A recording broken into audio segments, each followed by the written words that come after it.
జిల్లాలో నిరుద్యోగ యువతకు అక్కడే ఉద్యోగాలు ఇప్పించాలని నాటి బీఆర్ఎస్ ప్రభుత్వం వరంగల్, ఖమ్మం, నిజామాబాద్, మహబూబ్ నగర్, కరీంనగర్, ఆదిలాబాద్, సిద్దిపేట్ ఇలా అనేక 2 టైర్ పట్టణాల్లో కూడా ఐటీ సేవలు విస్తరించాలని ఐటీ టవర్స్ నిర్మించడం జరిగింది.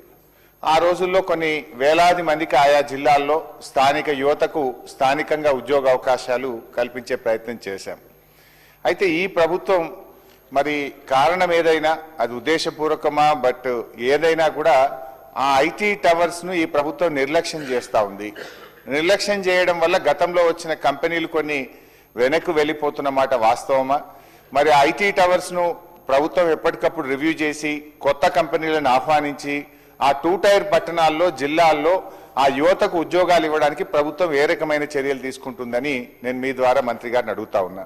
ముఖ్యంగా నా నియోజకవర్గం సిద్దిపేటలో ఉండేటువంటి ఐటీ టవర్లో ఆ రోజు 18 కంపెనీలు పనిచేస్తే ఈ రోజు ఈ ప్రభుత్వం వచ్చిన తర్వాత 7 కంపెనీలు వెళ్ళిపోయి కేవలం 11 కంపెనీలు మాత్రమే పనిచేస్తూ ఉన్నాయి.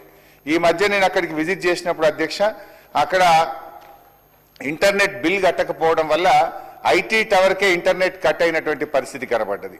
అదేవిధంగా అక్కడ పనిచేసే ఏజెన్సీస్కు అవుట్సోర్సింగ్ ఏజెన్సీస్ ఏదైతే మెయింటెనెన్స్ వాళ్ళు ఉన్నారో వాళ్ళకు డబ్బులు విడుదల చేయకపోవడం వల్ల ఐటీ టవర్లో పనిచేసే సెక్యూరిటీ, స్వీపర్స్, లిఫ్ట్ బాయ్స్ వారికి కూడా ఈ 4 నెలల నుంచి ఇప్పటికి కూడా జీతాలు రానటువంటి పరిస్థితి ఉంది అధ్యక్ష.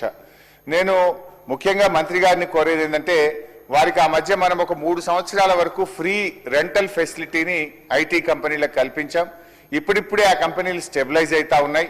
ఆ కంపెనీలు మరో 3 సంవత్సరాలు ఫ్రీ రెంటల్ ఫెసిలిటీని కొనసాగించాలని చెప్పి కోరుతా ఉన్నారు. ఇది మీ దృష్టికి వచ్చిందా?